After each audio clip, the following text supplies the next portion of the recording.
अस्सलाम वालेकुम। मुल्क में जिस तरह के भी हालात हों, एक आम आदमी जो है, उसको उस सब के बावजूद अपने और अपने ख़ानदान के लिए खाना, कपड़े और तालीम जो है, वो मुहैया करनी होती है। आपको ज़िंदा रहने के लिए ये चीज़ें अपने घर के रोज़ाना के मामूलात वो चलाने ही होते हैं। आज हम जो बात करना चाह रहे हैं वो ये कि एक आम जो हाउसहोल्ड है, वो पिछले 1 साल में किस तरह मुतासिर हुआ है। महँगाई एक मसला तो है, लेकिन अगर इंसान के पास क़ुव्वत ख़रीद हो, तो वो फिर भी अपनी जो रोज़मर्रा की चीज़ें हैं, वो मुहैया कर लेता है। तो मुज़म्मिल साहब अस्सलाम वालेकुम। खुशामदीद आपके प्रोग्राम में। मैं आपसे पूछना चाहूँगी कि आप हमें इस तरह बताएँ कि जैसे एक हाउसहोल्ड है, फ़र्ज़ करें उनके पास 1000 था, आज से 1 साल पहले पिछले साल मार्च में और वो जाके बाहर उससे जो खरीद सकते थे, तो उस पे कितना इफ़ेक्ट हुआ है? और दूसरी बात ये कि आमदन और जो क़ुव्वत खरीद है, उसका किस तरह से डिस्पैरिटी हुई है? सबसे पहले तो बहुत-बहुत शुक्रिया डॉक्टर साहिबा। और इस वक्त जो पाकिस्तान में जो एक सवाल है या एक पाकिस्तान की आप ये कह लें कि जो इस वक्त सबसे बड़ी परेशानी कह लें, मसाइल कह लें, वो है महंगाई। ये जो है वैसे तो अगर इदारे शुमारियात के हिसाब से देखा जाए तो ये 68 साल की सबसे ज़्यादा महंगाई है, यानी 75 साल की उम्र में 68 साल की सबसे ज़्यादा महंगाई है। लेकिन मैं लोगों को कहता हूँ कि 68 साल पहले जो है ये महंगाई थी, 68 साल ये अगर 1947 से भी आप देखेंगे ना तो ये सबसे ज़्यादा महंगाई है। अच्छा, अब आपने कहा कि जी पिछले साल और इस साल का मवाजना किया जाए कि क्या महंगाई की सूरत हाल रही है और उससे लोगों की क़ुव्वत ख़रीद में कितनी कमी या इजाफा हुआ है। बिल्कुल। अच्छा, मैं आपको एक थोड़ा सा बात बता दूं कि जब हमारी हुकूमत के आखिरी 1-2 महीने थे तो हमारी महंगाई जो है 9.5-10% से 12% पे चली गई थी। तो खान साहब इतना परेशान थे, आपको याद होगा, जिसमें पेट्रोल की कीमत भी फिर कम कर दी थी 10 रुपए का, आज तक जो है 10 रुपए ना हो गए। उसके बाद इन्होंने 125 लोगों से वसूल कर लिए बढ़ाकर, ठीक है, और वो बिजली की यूनिट 5 रुपए कर दी थी। तो हम रोजाना हर दूसरे दिन खान साहब मीटिंग करते थे और इस पे परेशान थे। तो फिर हमने जो है ये सोचा था, क्योंकि उस वक्त आलमी महंगाई थी, पूरी दुनिया में कमोडिटी सुपर साइकिल था, आपको भी याद होगी ये बात। तो एक जब आलमी महंगाई हो तो वो जो है बड़ा नामुमकिन सा हो जाता है कि आप महंगाई को कम कर सकें, कैसे मैनेज करें। हाँ, अमेरिका जैसा मुल्क जहाँ पे आधा 1% महंगाई थी, वहाँ 6%, 7% पे महंगाई 8% पे चली गई थी आखिरी में, तो ठीक है। तो उसमें ये फिर हमने सोचा था कि महंगाई का तोड़ आमदनी पे जोर। बिल्कुल सही बात। जब तक आप जो है महंगाई को, एक बेबसी है ना कि अगर नहीं कर रहे, और ये 12% की बात कर रहा हूँ, जब 12% थी तो उस वक्त हम इतने परेशान थे। तो उसमें हम इकोनॉमी को इतना तेज चला रहे थे कि हम ये कह रहे थे कि यार लोगों की जेब में पैसा होगा ना तो लोग उसको बर्दाश्त कर लेंगे, महंगाई को बर्दाश्त, बिल्कुल बिल्कुल सही, ठीक है ना। अब जो है ये मामला जो है उल्टा हो गया है। महंगाई तो 75 साल की टूट गई। सेंसिटिव प्राइस इंडेक्स, 2 तरीके की महंगाई होती है जो पाकिस्तान में ज्यादा जिसको कोट किया जाता है, वैसे तो एक और भी है लेकिन कंफ्यूज नहीं करते। सेंसिटिव प्राइस इंडेक्स वो होता है कि जो बिल्कुल ही बेसिक खाने पीने की या आम इस्तेमाल की अशिया होती हैं, जिसको एक गरीब और अमीर और एक दरमियाने तबके हर एक की वो कंजम्पशन बास्केट में होती है। सही, यानी कि उसको आप बाईपास ही नहीं कर सकते। जैसे हम कहते हैं ना, आटा हो गया, चीनी हो गई, तेल हो गया, ये चीजें। एग्जैक्टली, ये यूं कह लें कि हवा और पानी हर आदमी को चाहिए, और सांस लेना हर, चाहे वो अमीर है गरीब है, ये 3 चीजें तो सब अल्लाह ने बराबर रखी हुई है, ठीक है ना। तो वो जो है, अब वो सेंसिटिव प्राइस इंडेक्स जो है, ये जुमेरात गुजरी है 2 दिन पहले, उसमें आया है 45%, और ये 48% इससे पहले था। अब 45% का मतलब ये है कि अगर पिछले साल जो शख्स 1000 रुपए का सौदा लेता था, अब उसको 1450 रुपए चाहिए वो सौदा लेने के लिए। सही, सही, यानी 1.5% जैसे होता है। हाँ जी, बिल्कुल। 50% समझ लें उसकी, अगर पास फालतू पैसे हैं। अब फालतू पैसे की भी डेफिनेशन है। एक हुँ, डेफिनेशन ये है कि जी आपकी आमदनी 50% से बढ़ जाए, सही ठीक है ना। बात। तो हुँ, आपने जो है, आपको फर्क नहीं पड़ा जिंदगी में, आपने उसको वो कर लिया। और हाँ, एक ये कि आपकी आमदनी नहीं बढ़ी, लेकिन आपकी जो बचत थी या सेविंग थी, अब आपने उसको खाना शुरू कर दिया, सही बात है, सही बात है। आपने उसको इस्तेमाल करना शुरू कर दिया। और जिनके ठीक, पास सेविंग नहीं होगी, वो ज़ाहिर है कि फिर उनका फिर और ज़्यादा। वो तो कट डाउन पे आ गए ना फिर। बिल्कुल, लेकिन बिल्कुल। आज सुबह ही बात हो रही थी, मैं अपने भाई से बात कर रहा था, तो वो हम बात कर रहे थे कि अब बहुत सारे जो मुलाजिम जो 9 से 5 करते थे, जो रेस्टोरेंट्स में काम करते हैं, जो इधर उधर, हुँ, वो बेचारों ने अब डबल करना शुरू कर दिया। ज़ाहिर है जिनके पास दिन का था, तो अब उनको डबल करके अपना रोज़ का जी, काम करना। अब उन्होंने डबल करना शुरू कर दिया। उसकी वजह ये है कि उनकी आमदनी जो है 50% से तो लोगों ने नहीं बढ़ाई, नहीं बढ़ाए, बिल्कुल क्योंकि सही। 50% से आमदनी जो उनका मालिक है या जो उनको रखता है ओनर, उसका भी तो कारोबार आगे देखना है ना उसने। अगर हाँ, उसके कारोबार में जान नहीं है और वो कारोबार भी उल्टा बंद हो रहा है, तो वो बिल्कुल। कहाँ 50% देगा। तो किसी ने 10% बढ़ाई, किसी ने 20% बढ़ाई, किसी ने पच्चीस हुँ, फीसद बढ़ा दी होगी, लेकिन हुँ। 50% एक नामुमकिन है किसी के बिल्कुल लिए। नामुमकिन है, ठीक है बिल्कुल ना। सही। हुँ, बड़ी बड़ी कंपनीज ने भी जो है ना 25-30% पे रुक गए आके, ठीक है ना, यहाँ हुँ, पे। और हुकूमत ने खुद 10% बढ़ाई थी, बल्कि ये जो पिछले साल बजट दिया था, हुँ, हुकूमत ने खुद 10% बढ़ाई थी। तो हुकूमत के जो मुलाजिम हैं, सोचे अब वो, उनके पास एक रास्ता है कि या तो वो भी कट डाउन कर लें, वो तो बेचारे हुँ। डबल भी नहीं कर सकते, क्योंकि हाँ, अच्छा बहुत सारे ओवरटाइम भी नहीं। हाँ, लेकिन बहुत सारे मैं जानता हूँ लोगों को इस्लामाबाद में और इधर उधर, वो बेचारे शाम को फिर 2 घंटे के लिए, 3 घंटे के लिए टैक्सी चलाते हैं, कुछ ऐसे करते हैं, हुँ, ठीक है ना। सही, सही। तो वो जो है एक बहुत बड़ा जो जो है लोगों को इनकम का। अब मैं आपको, जो बात मेरी रह गई कहने की, कुछ लोग जो डबल नहीं कर पा रहे, या कुछ लोग जो डबल करने के बावजूद उनकी जो है खुराक जो है 3 वक्त से 2 वक्त पे आ गई है। बिल्कुल सही बात है। और वो जो है सुबह नाश्ता करके 7-8 बजे शाम को जो है जो भी दाल रोटी करनी है वो कर रहे हैं। वो दिन के दरमियान नहीं खा सकते, तो इसमें ना उनके लिए फ्रूट नहीं है, ना उनके लिए गोश्त है, ना उनके लिए कोई और चीज़ है। और फिर उसके बाद जो है, अल्लाह माफ़ करे, कि जो बिजली के और जो गैस के ऊपर से जो बिल आ वो रहे हैं। है, हाँ, जो आसमान हुँ, टूटता है, बिल्कुल। उसके बाद तो बाज लोगों ने अपना इलाज जो है उसको जो है उस पे कॉम्प्रोमाइज शुरू कर दिया, जिनको दवाइयाँ खानी है। आपको पता है, हुँ, दवा भी जो है 100 से 200% बढ़ गई। ये तो हम बिल 50% की बात करें। और हाँ। बाज लोगों ने अपने बच्चों को तालीम से ही हटा दिया, ठीक है। ज़ाहिर है तो स्कूलों की जो वो है, वो तो कम नहीं होगी, स्कूलों की फीस कम नहीं होगी, बल्कि ज़्यादा ही होगी। एग्जैक्टली। और हुँ, ये जो है हुकूमत ने आखिरी दफा अवाम को जो पूछा था, ये जो गरीब अवाम थी, बिल्कुल ही जो एहसास प्रोग्राम वाली, वो जी, इन्होंने पिछले साल बजट में आखिरी दफा जो है ना कुछ जो भी 2-3 हज़ार पे, वो मरियम औरंगजेब का मुझे अच्छी तरह याद है, पूरे दो पूरे हजार 2000 पूरे बिल्कुल दो सही हजार बात। तो उसका हुँ, मजाक उड़ाते थे, वो 2,000 से जो पैसे बच जाएंगे तो हम जो है हज करने जाएंगे, उम्रा करने जाएंगे अमेरिका की। बिल्कुल, सही बात है। यहाँ हुकूमत को कर्ज दे देंगे। वो आपको याद होगा, मीम्स बने थे उस जमाने में। तो कहने का मतलब ये है कि अब उस वक्त हम कहते थे महंगाई का तोड़ आमदनी पे जोर। अब हुँ, महंगाई तो 75 साल की बुलंद तरीन सतह पे चली गई है। जो सेंसिटिव प्राइस इंडेक्स था 45%, कंज्यूमर प्राइस इंडेक्स जो एक जनरल होता है, जिसमें लग्जरी चीजें भी आ जाती हैं, जिसमें गाड़ियां भी आ जाती हैं, जिसमें फर्नीचर भी आ जाता है, ठीक है ना, वो हुँ, भी 36% पे है। सही, उसका भी सही। एक, जिसे कहते हैं ना कि आलमी रिकॉर्ड तकरीबन हमने पाकिस्तान में बना दिए। और आपको हैरानगी होगी सुन के कि एशिया में सबसे ज्यादा तेजी से महंगाई पाकिस्तान में है। श्रीलंका में भी पाकिस्तान से कम महंगाई हो गई है। जबकि आपने सुना होगा डार साहब कह रहे थे हम अभी भी पूरी दुनिया से सस्ता मुल्क हैं। आपने ये बात उनकी सुनी होगी। देखें जी, आप अगर लंदन से आएंगी और अपना 1 पाउंड यहाँ पे खुला कराएंगी, और अगर आपको 380 रुपए का 1 पाउंड के बदले मिलेंगे, तो हुँ, आपको तो पाकिस्तानी बहुत सस्ते लगेंगे। हाँ, डार मतलब साहब की ज़ाहिर है कि आमदन तो यहाँ आप है।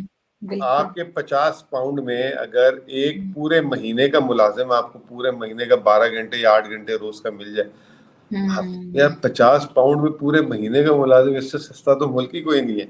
नहीं, ये हाल बहुत तो सही बात की आपने। डार साहब की और उनके सारे खानदान की सारी प्रॉपर्टी, सारी आमदन, सारे बिजनेस तो यहाँ पे है, यूके में, तो जाहिर है उनको तो सस्ता लगना। इसलिए उनको तो, उनके लिए तो सस्ता है ना पाकिस्तान, तो उनका वो मतलब टका टोकरी है उनके लिए। आप ये सोचे ना, आपके लिए सस्ता हो गया 50 पाउंड में किसी को नौकरी पे रखना, उस सही 50 पाउंड से उसको महीने का गुजारा करना पूरा मुश्किल कर है। सकता है आदमी के, नहीं कर सकता। तो ये भी मतलब, ये हमारी हुकूमत में भी हमने बाय द वे इसको इस्तेमाल किया था कि जी पाकिस्तान आज भी दुनिया का सस्ता तरीन मुल्क है। तो ये मैं इससे इख्तलाफ करता हूँ और शदीद इख्तलाफ करता हूँ। और मैं ये कहता हूँ कि जब आप ये बोलते हैं तो आप ये कहते हैं कि ये हमने जो है मिसयूज कर रहे हैं, और क्योंकि पाकिस्तान में रोजगार नहीं है तो उनको अंडर पेड कर रहे हैं, सही बात है, या उनका जायज मुआवजा नहीं दे रहे उनको। तो ये भी एक जुल्म है, ये कोई मतलब कोई खुशी की बात नहीं है। सही तो बात है।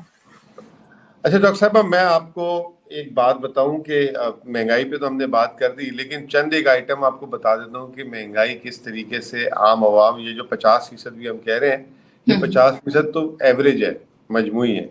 सही। अब आप ये देखें कि टी, चाय जो है, ये आदाद शुमार जो है ये पाकिस्तान ब्यूरो ऑफ स्टैटिस्टिक्स के, चाय जो है 115% जो है उसका इजाफा हुआ है एक साल में, आटा 110%, केले जो हैं 98%, आलू 98%, चावल जो है 80%, अंडे जो है 70%,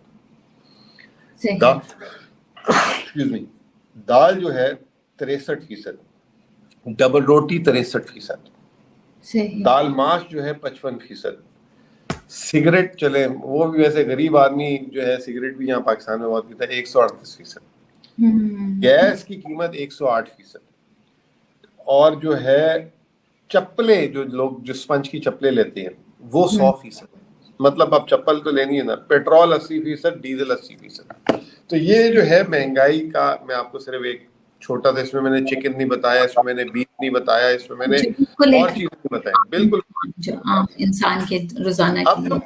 अब जो प्रॉब्लम आ रहा है ना, जो टाइम बम जो टिक कर रहा है, वो ये कर रहा है कि देखें, आपकी आमदनी नहीं बढ़ी, आपने अपनी बचत से गुजारा कर लिया, जिसकी आमदनी बढ़ गई चले ठीक है, और जिसका कुछ नहीं बढ़ा तो उसने जो है अपनी चीजें कट डाउन कर दी, यानी खाना कम कर दिया, टाइम जो है 3 टाइम से 2 टाइम कर दिया, उसने जो है घर में बिल्कुल ही बिजली पंखे चलाना बंद कर दिए, दवाइयां कम कर दी।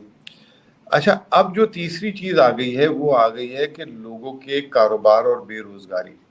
बिल्कुल, ये वाली बात है जी। मार्च के महीने में 25% सनत की गिरावट हुई है, 25%, यानी कि अगर 25% गिरावट हुई है तो जो सनत से वाबस्ता लोग हैं 25% लोग बेरोजगार होंगे, बिल्कुल सही बात है। अब मुझे बताएं कि जो चौथा स्टेज है, अब जिस बेचारे की पहले आमदनी नहीं बढ़ी थी, उसने तो अपनी खुराक कम कर दी थी, अब उसके पास आमदनी खत्म होगी तो अब वो क्या करे, नौकरी चली जाएगी तो क्या करेगा। आप कराची में आए, ये जो सैलानी और ये जो खिलाने वाले हैं ना, ये जो सुबह 5:30 बजे फजर के बाद उनकी बाहर लाइन लग जाती है, और ये जो सिक्योरिटी वगैरह जो मुलाजिम है ना, वो खाने की लाइन लग जाती है, वो खाना पका पकाया खिलाते हैं। तो वो ये जो सिक्योरिटी गार्ड और ये मजदूर, वो बेचारे लाइनों में 1-1 घंटा इंतजार करके, और अब तो ये हाल हो गया है कि लोग अपने जो नौकरी पे मीलों मील पैदल चल के जा रहे हैं कि वो किराया देते हैं तो पैसे नहीं बचते। अब तीसरी चीज ये बेरोजगारी की बात आ गई। अब आपने खुद देख लिया, हुकूमत ने अपना इकोनॉमिक सर्वे भी जारी किया और उसमें 3.3%, और मैं आपको बता दूं कि ये 10% से ज्यादा मुल्क में जीडीपी गिरी है, जब खुद सैलाब में हुकूमत कहती है $30 अरब। अभी हुकूमत क्या, जी, हमने ये 0.3% का, ये वो वाला जो पहले, जो पिछले 1 साल पहले 6% था, लेकिन आप कह रहे हैं कि ये झूठ है, ये -10 है बेसिकली, उस 6 से -10।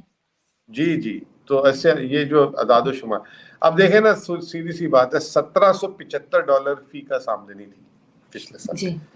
हुकूमत ने अभी इस साल $245 का डॉलर, हालांकि 305-10 का मिल रहा हाँ है। जी, इंटरबैंक ऑफिशियल भी 285 का है। 247 से निकाल के $1550 हुई है। दिखाइए, $198 जो है इस साल पिछले साल से फी का आमदनी कम हुई है। और अगर 2021 से ले लें जो पीटीआई की मतलब आखिरी दो, तो वो भी $1660 थी।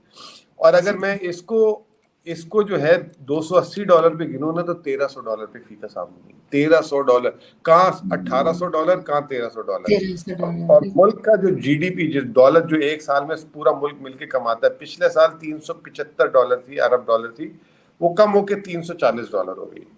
और ये मैं आपको बताऊं कि ये पूरे साल की एवरेज है।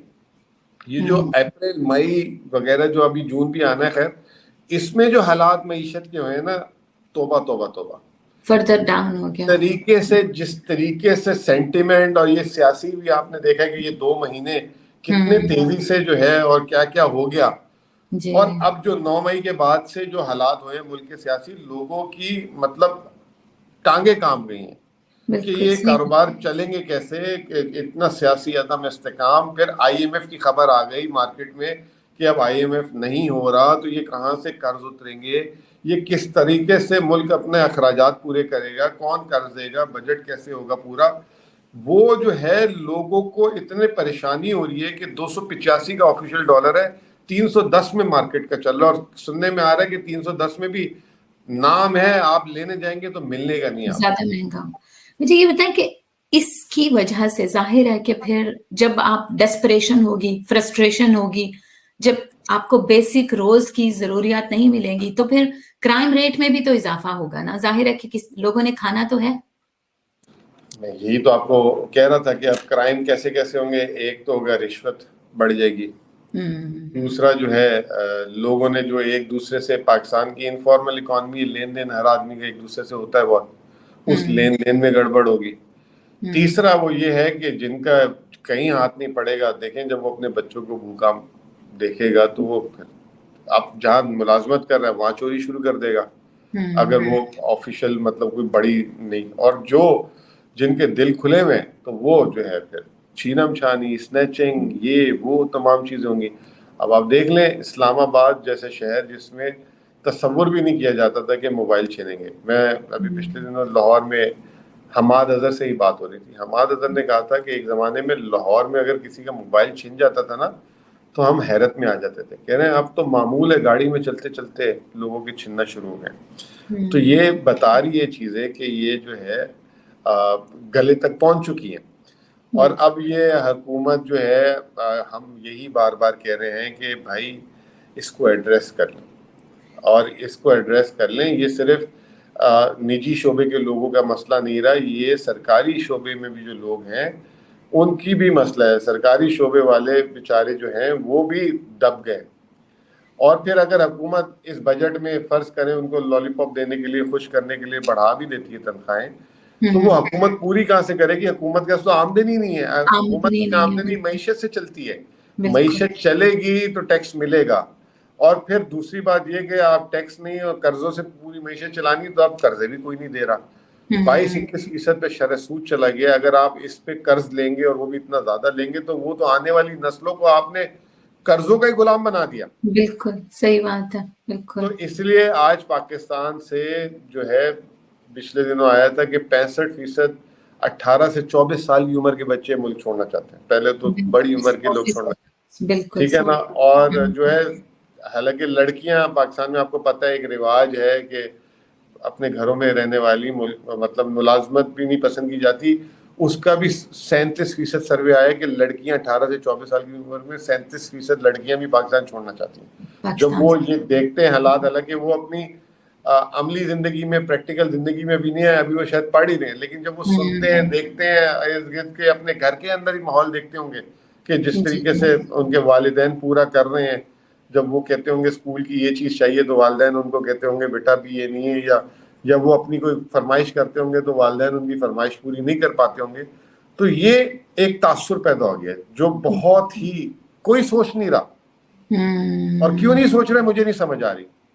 ये मैं आपसे पूछना चाह रही थी कि देखें, वैसे तो मुल्क में इस वक्त आइन है ही नहीं, लेकिन आइन में जो आपके बुनियादी हकूक हैं, एक आवाम के, वो दर्द हैं और वो ज़ाहिर है कि आइन को तो कोई देख ही नहीं रहा। मुझे बताएँ कि अदर देन आप इलेक्शन माँगे और क्या कर सकते हैं लोग? मैं आपसे पूछना चाहती हूँ कि लोग क्या कर सकते हैं? हुकूमत तो शायद कुछ नहीं करेगी क्योंकि उनको अपनी हुकूमत ही बचानी है। देखिए, बात ये है कि मैं आपको बड़ी सिंपल सी बात बताऊँ कि ये कौम हमारी बड़ी रेज़िलिएंट है, हुँ, ठीक है ना? हुँ, और 75 साल में इसी तरीके से हमारे फेजेज़ आते रहे। हुँ, हुँ, आज हुकूमतों ने ना लोगों ने ना हुकूमतों से तवक्कुआत ही छोड़ दी। सही बड़े कहा। अरसे के बाद हमने देखा था कि इमरान खान की हुकूमत से बड़ी तवक्को लोगों ने करना शुरू कर हाँ, दी। लोग कनेक्ट करते हैं। कोरोना आया था तो इमरान खान पे की हुकूमत से बड़ी तवक्को थी कि किस तरह हुँ, निकाला उसने। फिर हुँ, कारोबार के लिए उन्होंने स्कीम्स दी, मईशत चलाया। लेकिन आपको एक बात बताऊं, ऑनेस्टली स्पीकिंग, इस वक्त शायद 1% लोग भी हुकूमत की तरफ अब नहीं देख रहे। सही। हर आदमी को ये पता है कि ये तो हमें उल्टा जो है हम पे तकलीफ ही नाजिल करेंगे। तो हर हुँ, आदमी ने अपना अपना बंदोबस्त खुद ही करना है। ये लोगों के जहनों में नशोनुमा हो चुकी है चीज़। बिल्कुल। हुँ, वो उनको पता है कि उनको जो है अगर पैनाडोल की गोली भी लेनी है तो हुकूमत से नहीं मिलेगी। सही। अब उसके लिए जो है यही हमारी, इसलिए हमारी पैरेलल इकोनॉमी, ग्रे इकोनॉमी बहुत बढ़ गई है। अब आपने सुना होगा आजकल स्मगलिंग, डीजल स्मगल हो रहा है पाकिस्तान में। हाँ जी, बिल्कुल, अच्छा, अब बिल्कुल। वो डीजल क्यों स्मगल हो रहा है पाकिस्तान में? उसकी वजह ये है कि हुकूमत डीजल बेच रही है। आज से एक हफ्ते पहले, 10 दिन पहले तक तो 280-90 का बेच रही थी, अब हुँ, 260 का। हुँ, हुँ, ईरानी डीजल जो है सुनने में आ रहा है कि वो सस्ता मिलता है। अब सस्ता वो है। लोग जो है बर्दाश्त नहीं कर सकते इतनी महंगे, तो वो ईरानी डीजल चोर रास्ते से आ रहा है। अभी जैसे हुँ, मैंने आपकी बात की सिगरेट की, हुँ, 138% सिगरेट की कीमत बढ़ गई है। अब पाकिस्तान में सिगरेट बनाने वाली कंपनियों का सिगरेट ही नहीं बिक रहा, लेकिन सिगरेट सब पी रहे हैं। वो सारा का सारा स्मगल होकर आ रहा है। सही, क्योंकि अगर एक सिगरेट 100 रुपए का है तो उसमें 70 रुपए अगर टैक्स है, 30 रुपए सिगरेट की कीमत है, तो वो तो हुँ, चोरी के रास्ते आ जाएगा। अब तो हुँ, आटे की बात सुनने में आ रही है, क्योंकि पाकिस्तान में आटा जो है वो जो है 160-150 रुपए किलो मिल रहा है। वो दुनिया में रेट इसका टूट गया है, तो अब सुनने में आ रहा है कि आटा भी बाहर से स्मगल होकर आना शुरू हो गया। सही। यानी तो फिर अब भी वही इलीगल जो मीन्स हैं वही यूज़ होंगे। एग्जैक्टली आपने इकोनॉमी की सप्लाई चेन ही ब्रेक डाउन कर दी, फिर आप इंपोर्ट की इजाजत नहीं दे रहे। तो हुँ, फिर यही, फिर आपने एक सवाल किया, लॉ एंड ऑर्डर खराब होगा। जो हुँ, जिनका उसके बावजूद कुछ नहीं गुजर रहा, तो फिर वो छीनम छानी करते हैं। हुँ, कुछ हुँ, बेचारे जो है मजबूरी तौर पे खैराती इदारों के बाहर बैठ जाते हैं जाके। तो बिल्कुल।